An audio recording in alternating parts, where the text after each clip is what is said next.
Part 8. Napangiti ng kunti si Christina. Okay naman po sila dad. Mabait naman sila sa akin, except kay Señorita Vanessa na kasintahan ni Sir Michael. Parang hindi tao ang tingin niya sa akin. Napakababa ng tingin niya sa pagkatao ko, sagot ni Christina na parang maluluhan nang maalala ang mga pinagdaanan kay Vanessa. Natigilan si Senior Adonis sa pagbanggit sa pangalan ni Vanessa. What? Bakit, anong ginawa sa'yo ni Vanessa? Tanong ni Senior Adonis na nanatiling nakasalubong ang mga kilay. Nagtataka namang tiningnan ni Christina ang papa niya. Kilala niyo po dad si Señorita Vanessa? Takang tanong niya rito. You stop calling her Señorita, because she's not a Señorita. Ikaw ang totoong Señorita, iha. At siya ang sinasabi ko sa inyo ng iyong ina na akala ko ay totoo kong anak.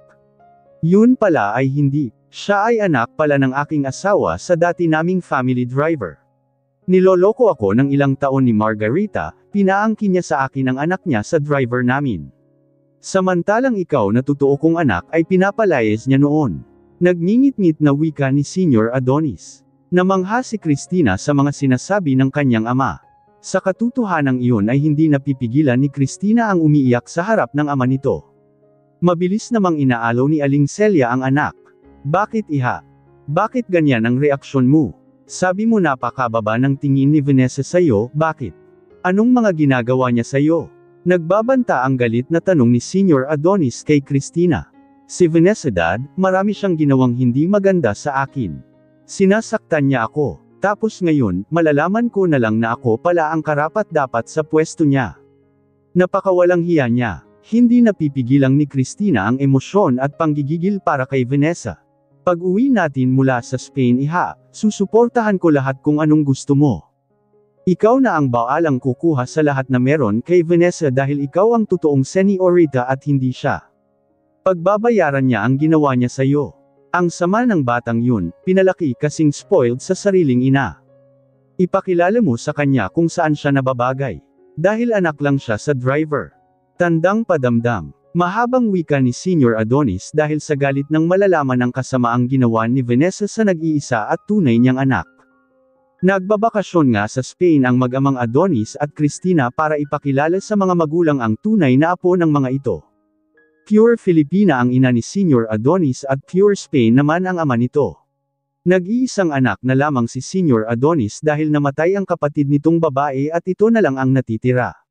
Kaya nag-iisang apo lang ng mga ito si Christina at nag-iisang anak niya na siyang tinatawag na heredera sa buong kayamanan ng pamilya nila. Naiiwan lang si Celia sa bahay at alagang-alaga naman ang ina ni Christina sa dalawang katulong roon. Maging ang dalawang katulong ay tahimik lang at di muna ipinagkakalat ang tungkol sa kanila ni Christina. Pag bumalik na uwi ng mga ito mula sa Spain ay doon na ipapaschedule ni Senior Adonis ang pagpapakilala sa kanyang nag-iisang anak na si Christina. Sa mga De Chavez, kahit inaayawan na ni Michael si Vanessa ay talagang matigas ito at pinagsisiksikan ang sarili sa binata. Kailanman ay di pwedeng basta-basta mo na lang ay re-reject ang isang tulad ko, Michael, baka pagsisihan mo ang lahat. Maraming naiinggit sa'yo dahil nagiging girlfriend mo ang isang tulad ko. Baka nakakalimutan mo yan. Ani Vanessa na napataas ang kilay. Tiningnan naman ito ni Michael. Hindi naman ako tumitingin kung anong karangyaan na meron ka, Vanessa, naging girlfriend kita dahil mahal kita. Pero ang pagmamahal na iyon ay ikaw din ang dahilan kung bakit unti-unting nawawala sa puso ko. Kahit isa kang Señorita ay hindi boto ang mama ko na ikaw ang magiging asawa ko sa bandang hall. Hindi nag-alin lang ang wika ni Michael dito. At sino ang gusto ng mama mo? Ang labanderenyong nakidnap. Nang uuyam na tanong ni Vanessa. Tigilan na natin ang pag-uusap nato, inis na wika ni Michael. At ganoon na lang ang pingkabigla ni Michael na ang sumunod na ginawa ni Vanessa ay yamakap ito ng mahigpit sa kanya at hinalikan siya sa labi. Napipilitang pinagbigyan na lang ito ni Michael sa ginagawa. Nasaksihan naman ni Greggy ang eksenang iyon. Sa pagkakataong iyon ay binigyan ng second chance ni Michael si Vanessa baka sakaling liyon ang tanging paraan na tuluyang mawaglit sa isip niya si Christina at makakalimutan ang pagkakasabik na muling makita ang kanilang labandera at makaka-move on sa pagkawala nito. Sabi ko na nga hindi mo ako matitiis, Mike Anthony. Usual ni Vanessa pagkatapos ang mainit na halikan. Parang kay bilis naman ng araw. Dumating na sina Senior Adonis at ang anak nitong si Señorita Cristina mula sa pagbabakasayon. Nagpa-general cleaning ni Senior Adonis ng malapalasyong mansyon para sa darating na malaking okasyon. Nakita naman ni Aling Celia ang pagbabago ng anak ngayong isa na itong Señorita. Mas lalo itong gumaganda ng gumaganda. Isang prinsesa ito ngayon sa kanyang paningin. Ang buhay mo'y maihahalin tulad sa isang fantasy story, anak. Hindi mo aakalaing magiging prinsesa ka sa mga araw na ito. Tuldok. Masayang wika ni Aling Celia sa anak. Ngumiti si Cristina sa ina. Isa na lang ang kulang, nay, babawiin ko ang aking teritoryo mula kay Vanessa sa darating na malaking okasyon sa mansyon ng aking ama. Iyon na ang pagsisimula kong ipapamuka sa kanya kung saan siya nababagay. At sisiguraduhin ko sa oras na iyon ay iiyak siya sa katotohanan. Tuldok. Matigas ang bawat katagang wika ni Cristina. Sa mansyon naman ng mga Altaverano ay nakabihis at papaalis na sana si Vanessa nang bigla itong pipigilan ni Señora Margarita. Can we talk, iha? Ani Señora sa anak. What is it, mommy? May outing kami ngayon sa beach ng mga kay-barkada ko. Ayokong maghihintay sila ng matagal. Ani Vanessa sa ina. Importante itong pag-uusapan natin, Vanessa. Marlang wika ni Señora Margarita sa anak. At dinala ni Margarita si Vanessa sa kwarto para may privacy ang pag-uusap ng mga ito. Gaano ba kaimportante ang bagay na pag-usapan natin, mommy? Hurry up, 9 o'clock na, I really want to go. Hinihintay na ako ng mga friends ko. Anitong sabay na tiningnan ang relong suot. Vanessa, huwag kang kampante sa buhay mo. Galit na saway ng Señora sa anak. May sasabihin ako sayo, may anak ang papa mo sa dating katulong natin. At ipinahanap niya ito. At ngayon, natatagpuan na niya ito at balak niya itong ipakilala sa lahat. That's why na may darating na malaking party sa mansiong ito. Tila humihingal na wika ni Señora kay Vanessa. What? Tandang pananong. Seryoso ka ba, mami, sa mga sinasabi mo? Gulat na tanong ni Vanessa. Iha. Sagot ng Señora. Hindi totoo yan, mami. Baliw na talaga si daddy. Kailanman ay di ko matanggap na may kapatid ako sa labas. Wika ni Vanessa. At galit na galit si Vanessa sa nalalaman. Pero Vanessa, huwag mong babastusin ang darating na okasyon, magagalit ang iyong ama. Hindi ko alam kung paano ko sayo maipapaliwanag ang lahat, ba ni Margarita na di mapakali. No need more explanation, mommy, isang kahibangan ang gagawin ni daddy.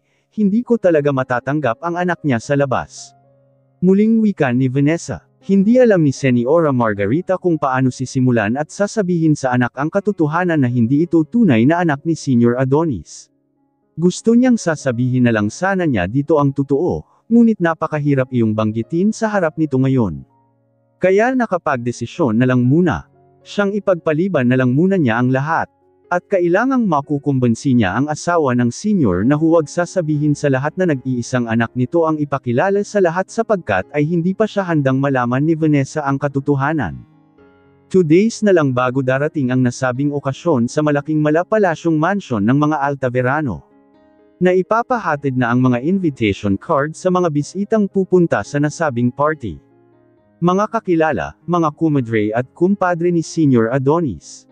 Mga big-time na mga negosyante, at mga sikat na mayayamang pamilya kabilang naroon ang family de Chavez. Sobrang nagugustuhan ni Cristina ang ipina-deliver ng ama na isang napakagandang gown at mamahaling gown na isusuot niya sa party. Inuutusan nito ang alalay na si Miss Danica na pipili ng magaganda ay mamahaling gown para sa anak. Kaya pala kinunan siya ng size ni Miss Danica noong isang araw, dahil para sa gown pala iyon na isusuot niya sa araw ng paparating na party. Ready ka na ba sa paparating na okasyon sa totoo mong tahanan, anak? Pagkatapos ng lahat ay doon ka natitira at lubos na maging isa ka ng prinsesa sa poder ng iyong ama. Tanong ni Aling Celia sa anak. Napangiti si Cristina sa ina. Maging sa panaginip ay di ko ito inaasahang mangyari sa buhay ko, nay. Sagot ni Cristina sa ina. Niyakap ni Aling Celia ang anak. Lubos ka ng maniwala, anak, at good luck sa'yo sa araw na yan. Tuldok. Nakangiting wika ni Aling Celia kay Cristina. Tinitigan ni Maiko ang painting na kinuha nila mula kay Greggy. Akala ni Greggy na ibinigay na rin niya ang painting kay Christina ngunit naroon lang pala ito sa kanyang kwarto at tinataguan. Hinaplos-haplos ni Maiko ang painting ni Greggy na si Christina. Napakaganda nitong naka-side view sa painting at tila buhay na buhay ang pagkakagawa ni Greggy. Noong una niyang makita si Christina ay talagang kaawa-awa ang hitsura nito. Halatang hindi naaalagaan ng maayos ang sarili dahil sa kahirapan siguro ng pamumuhay nito. Pero napansin na niya noon pa man na kahit payat ito dati at nasusunog ang balat sa sikat ng araw ay makikita pa ring maganda ito at di nga siya nagkakamali, pagkalipas ng mga buwan nito sa kanila ay lumilitaw ang kagandahan nito. God, baliw na ba talaga ako? Bulong ni Maiko sa sarili. Paulit-ulit niyang lihim na sinisisi ang sarili dahil siya ang dahilan sa pag-alis ni Christina sa mansion nila. At nakidnap pa ito na hanggang ngayon ay wala pa ring balita. Galit pa niyang nasisigawan ng mga polis noong isang araw dahil sa napaka-lousy ng paghahanap ng mga ito kay Christina at sa ina nito. At isa lang ang nadarama ng puso niya, walang masamang nangyari dito at makikita din niyang muli ito. Noong last na hinalikan niya ito, hindi niya maintindihan ang sarili na para bang siya'y nasa langit sa mga sandaling iyon. Dumating na nga ang malaking okasyon sa nasabing party ng malapalasyong mansion ng mga Altaverano. Nagprepare na ang buong pamilya de Chavez para dadalo sa malaking party. Kumakalat na ang balitang may anak pala si Senior Adonis sa dating katulong nito at ang nasabing okasyon ay para ipapakilala nito sa lahat ang anak nito sa labas. Lahat ng mga kakilala ay usap-usapan na hindi lang pala si Señorita Vanessa ang naglis ang tagapagmana dahil may kapatid pa pala ito. Nagpapaayos at nagpapahanda ng mabuti si Vanessa sa nasabing party ng bastarde niyang kapatid sa labas na hindi pa niya nakikilala at nakikita. Isang mamahaling gown din ang isinuot ni Vanessa kailanman ay di siya padadaig sa anak ng daddy niya sa labas. Habang pinapagandahan siya ng isang baklang beautician kasama winang matalik niyang kaibigan na si Carlita ay nag-uusap sila. Gusto ng daddy ng masayang eksena at ang anak nito sa labas. Well, ibibigay ko iyon. Napataas ang kilay na sambit ni Vanessa na sinabayan ng pagngiti. Anong gagawin mo, Beshi? Tanong naman ng traitor ang kaibigan nitong si Carlita habang ang bakla ay nakikinig lang sa mga ito at abala sa pagmi-makeup kay Vanessa. Abangan mo na lang, Besh, tiyak kung matutuwa ka sa eksena. Ginagalit ako ni Daddy kaya humanda sila sa akin ng anak niya sa katulong. Matiim ang anyong wika na ni Vanessa. Napapangiti naman ang kaibigan nitong si Carlita.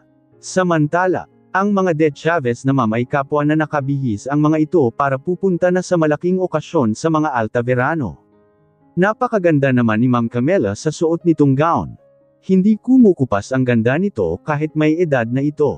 At sina Brent at ang dalawang binatang anak nito na sina Maiko at Greggy ay kapwa na rin nakaporma.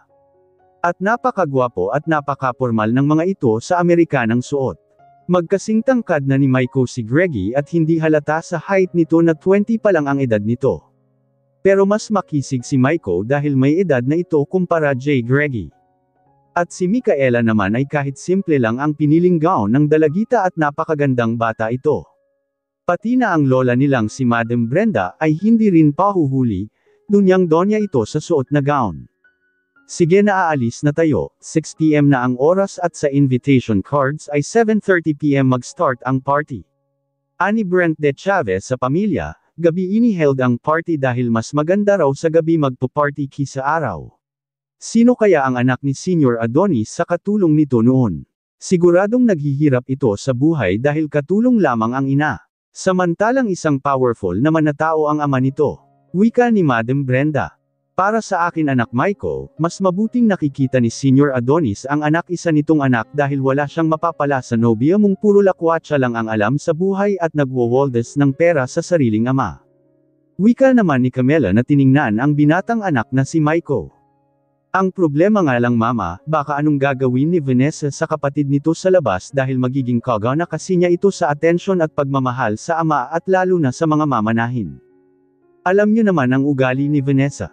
Ani Maiko na parang naabot na ang sunod na mangyayari. Baka nga mag-iskandalo si Vanessa sa mismong party na inihahandog ng ama sa kapatid nito. Sige na, saka na ang usapan, let's go. Muling sambit ni Brent sa lahat. Napakaganda ng arrangement ng party sa malaking mansion. Nakahanda na at nakalinya ang mga table na may ternong kulay light blue at ganoon din ang mga chairs nito. At idagdag pa ang mga fresh at mamahaling bulaklak na nakadesinyo sa bawat sulok. At sa gitna niyon ay nakahanda din ang malaking space para maging sayawan ng mga bisitang sasayaw.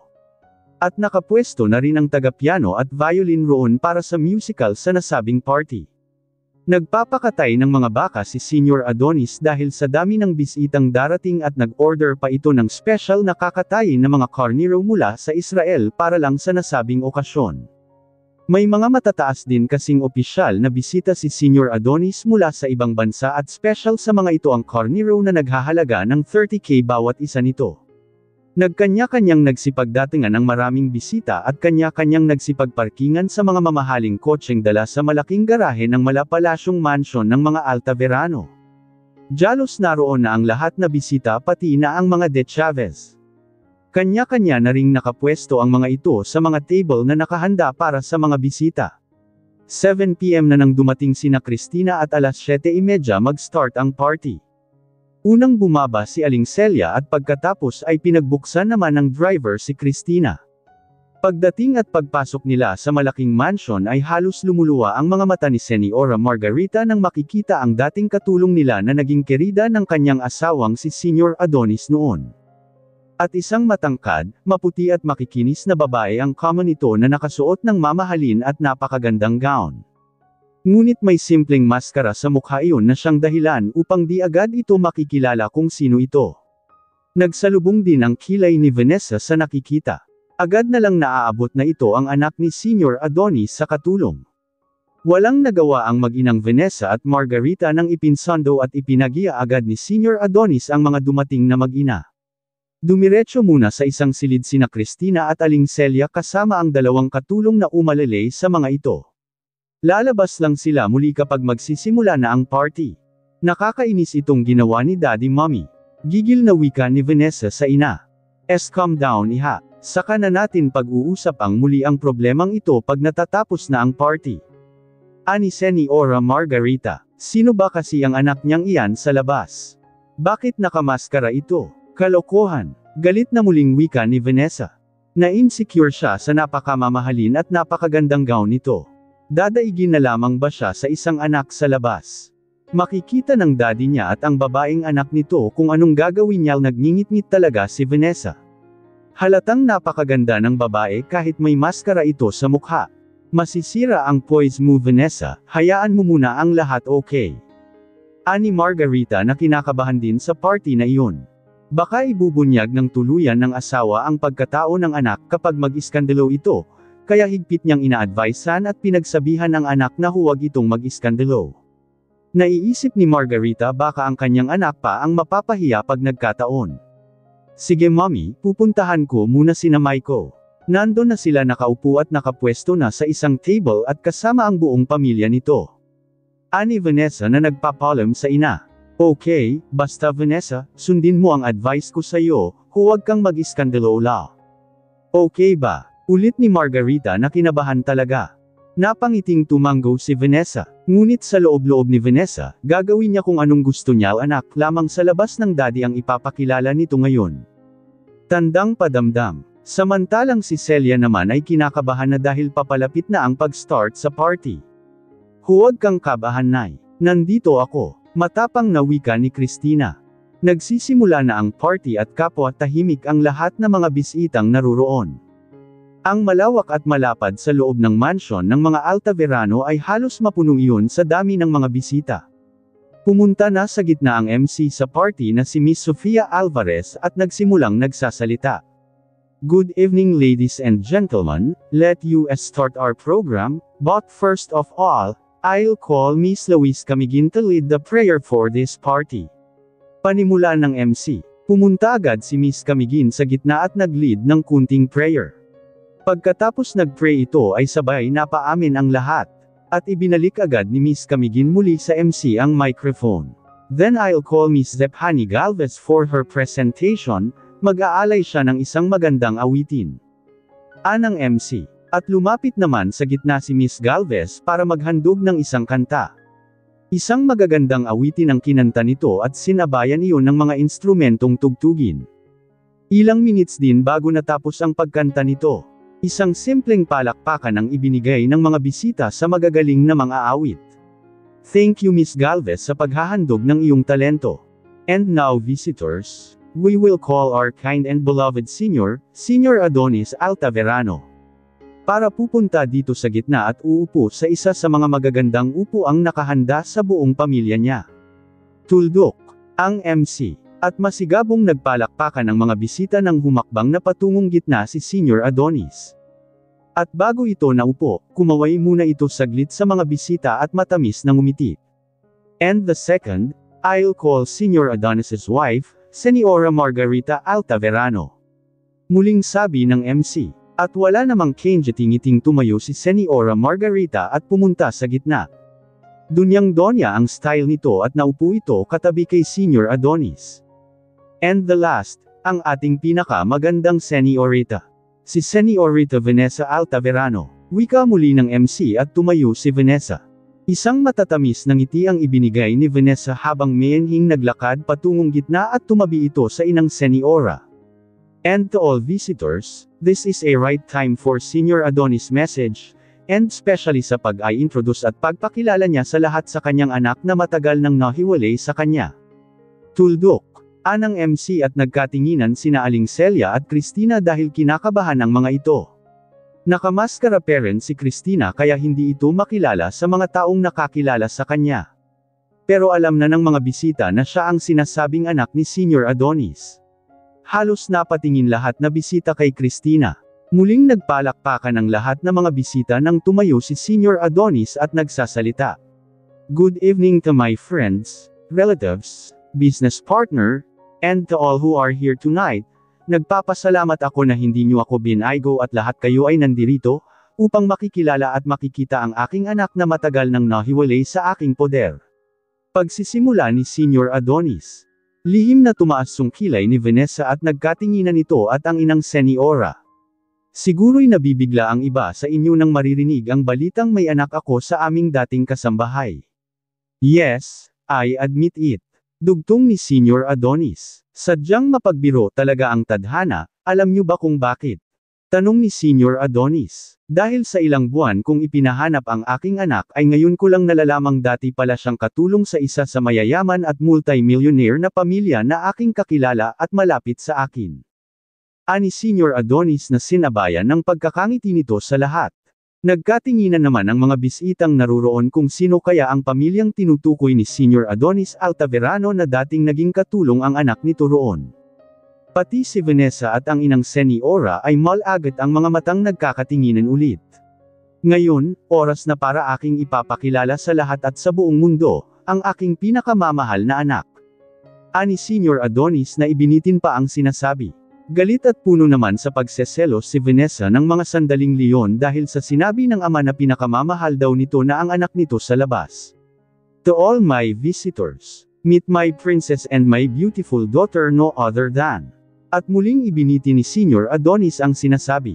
Naghihintay naman ang lahat ng mga bisita sa karugtong nitong sasabihin. No other than, Seniorita Cristina Marasigan Altaverano. Tandang padamdam. Welcome to your territory Hija. Malakas at dinig na dinig ng lahat na sabi ni Senior Adonis Altaverano at bumaling kay Cristina. Kasabay ng pagsasalita ni Senior Adonis ay lumapit agad si Cristina sa gitna at tumabi sa ama na kapwa nakatayo at agad na hinuklas ni Cristina ang simpleng maskara sa mukha at kamakaway at ngumingiti sa lahat ng mga bisita. Gulat at namamanghang napatayo si Vanessa sa kinauupuan at tinitingnan ng maigi si Cristina. Pati si Seniora ay gulat na gulat sa nakikita at naririnig na pangalan. Nakangangang napatingin ang mag-ina sa dating labandera ng mga De Chavez. Oh my God! Bulalas ding sambit naman ni Madam Brenda. At si Ma'am Camela naman ay naibuga ang malamig na tubig na tinungga mula sa kopitang hawak sa pagkabigla ng makita at ipinakilala si Cristina. Ang kanilang labandera. Sorry, nabibigla talaga ako. Ani Camela. At sina Maiko at Greggy naman ay mulat na mulat ang mga matang nakatingin kay Cristina. Ang kanilang dating labandera na anak pala ni Senior Adonis Altaverano. Si Cristina. Wala sa sariling wika ni Maiko. Wow! I can't believe it, bulalas din ni Greggy. Senior Adonis is right, talagang pinaglalaroan tayo ng tadhana. Napapailing na sambit ni Maiko de Chavez. Kapwa nagbubulungan ng mga bisitang naruroon. Ang iba ay nakakilala kay Cristina na dating katulong ng mga de Chavez at ang iba naman ay hindi. Pumalakak pa ang iba dahil sa magandang senyorita na ipinakilala ni Senior Adonis sa lahat, lalo na nagmamana ang itsura ni Cristina sa ama nito. Natigil ang lahat na pag-uusap ng mga bisita nang makita ang sumunod na nangyayari. Inagaw bigla ni Vanessa ang microphone at natatawang nagsalita. Isang nakakatawang pangyayari ang nagaganap ngayon. Kailanman ay di ko matatanggap na ang kapatid ko pala sa labas ay ang dating labandera ng mga de Chavez. Tandang padamdam. Malakas na sigaw ni Vanessa sa microphone. Isang kabaliwan ang lahat ng ito. So ngayon visitors, watch a beautiful scene I will do. Muling sigaw ni Vanessa. Vanessa, stop it. Galit na saway ni Seniora Margarita. Ngunit matigas ang ulo ni Vanessa at lumapit talaga ito kay Cristina at sinampal ng malakas si Cristina, ngunit nagulat si Vanessa nang maagap na sinaluyo ni Cristina at pagkatapos ay itinulak ng malakas si Vanessa kaya humandusay at sumadsad ang mukha nito sa sahig. Ouch! Sigaw pa ni Vanessa sa sakit. Nagdilim ang anyo ni Seniora Margarita sa nakikitang ginawa ni Cristina sa kanyang anak. Hayop ka! Sigaw ng Seniora na akmang susugurin si Cristina, ngunit galit na pinigilan ito ni Senior Adonis. Huwag na huwag mong sasaktan ang anak ko, Margarita. Tandang padamdam. Senggal ni Senior Adonis. Muling nagkagulo ang mga bisita sa nakitang nangyayaring eksena. Lumapit pa si Cristina sa nakahandusay na si Vanessa at nang uuyam ng umingiti. Are you okay, Vanessa? You're so funny. I am the one who is ashamed for what happened of you to this party. Poor for you. Malambing na sabi ni Cristina dito. Unti-unti niyang ipaparamdam kay Vanessa kung anong ginagawa nito noon sa kanya. Sobrang napapahiya si Senior Adonis sa kanyang mga bisita. Dahil sa nag-uma pa na galit ni Vanessa ay mabilis itong tumayo at sinugod si Cristina at sinabunutan agad. Nang makita ni Senior Adonis ang ginawa ni Vanessa ay galit na galit itong hindi nakapagpigil. Sinaklit ni Senior Adonis sa braso si Vanessa at malakas na sinigawan ito. Vanessa, hindi kita tunay na anak. Asik ni Senior Adonis. Gimbal at nanlaki ang mga mata ni Vanessa sa narinig buhat sa ama at naitigil nito ang nasisimulang pagsabunot kay Cristina. No! Babawiin mo ang sinasabi mo kay Vanessa, Adonisel, sigaw ni Seniora Margarita. Anong sabi niyo, Daddy? Namumutlang tanong ni Vanessa. Nauubos na ang pasensya ko sa iyo, Vanessa, wala akong planong ipapahiya ka sa lahat ng mga bisita pero sumusobra ka na. Pasensyahan mo na ako, Margarita, nag-iskandalo itong anak mo kaya mabuti na't malaman na niya agad na hindi ko siya tunay na anak. Muling sigaw ng senior dahil na high blood talaga ito sa pambustos ni Vanessa sa parting iyon. Hindi mo ba naririnig, Vanessa? Hindi ka tunay na anak ng aking ama. Hindi ka isang Altaverano, you are a fake heredera. Tandang padamdam. Wika ni Cristina dahil sa gigil at galit niya noon pa man kay Vanessa. Bastard! Masyadong makapal ang pagmumukha mo. Ganting sigaw ni Vanessa. Totoo ang mga sinasabi ni Cristina sa iyo, Vanessa, hindi kita tunay na anak. Dahil anak ka ng iyong ina sa dating family driver namin. At si Cristina ay ang totoong heredera at tagapagmana ng pamilyang itol, muling wika ni Senior Adonis. No, hindi totoo yan. Hindi, namumula si Vanessa sa sobrang pagkapahiya sa mga bisitang naruroon. Vanessa, anak, umiiyak na sambit ni Seniora Margarita. Mommy, tell me, is everything I heard is true? Answer, Mel, totoo ba? Matalim ang mga matang sigaw at tanong ni Vanessa sa ina. Vanessa, I'm so sorry, iha. Hagulhol na tugon ni Seniora Margarita. No, ani Vanessa at nagtatakbong palayo sa lugar na iyon. Vanessa, tawag at sigaw ni Margarita sa anak at sinusundan ito. Humihingi ng dispensa si Senior Adonis sa mga bisita, sobrang napapahiya ito sa lahat. Very shocked naman ang mga de Chavez sa katotohanan naririnig. Kung ganoon, si Cristina ang nag-iisang heredera. Grabe, mabuti na lang at naging mabait ako sa kanya kung hindi tiyak na hindi na ako papansinin ni Cristina, Kuya Maiko. Ani Greggy at napatingin Sel Maiko sa kapatid. Isang sampal para kay Vanessa ang nangyayari ngayon sa kanya dahil sa ginawa niya noon kay Christina at ngayon, dapat siyang mahiya sa tunay na heredera at senior idol, sabi naman ni Ma'am Camela. Tula lang napatingin si Michael kay Christina sa tabi ng ama nitong si Senior Adonis. Napatingin lang saglit si Michael sa mga sinabi ng kanyang ina at muling tumingin kay Christina. At kahit nagkakagulo sa party ay hindi hadlang Leon upang ipagpapatuloy ang kasiyahan hanggat sa natatapos ang kainan, inuman at sayawan ng mga bisita. Kinabukasan ay iyon na ang unang araw ni Christina sa mansyon ng sariling ama. At hindi pa tapos ang kanyang paniningil kay Vanessa dahil sa ginawa nito dati sa kanya. Simula pa lamang iyon. Kahit masakit na magkahiwalay sila ng tahanan ng kanyang inang si Aling Celia ay tinlis lang niya iyon dahil alagang-alaga naman ito sa dalawang katulong nito sa bahay na ibinigay ng kanyang ama sa kanyang ina. Dumating ang delivery sa mga in-order ng alalay ng ama na siyang sari-saring magaganda at mamahalin niyang gamit at mga damit.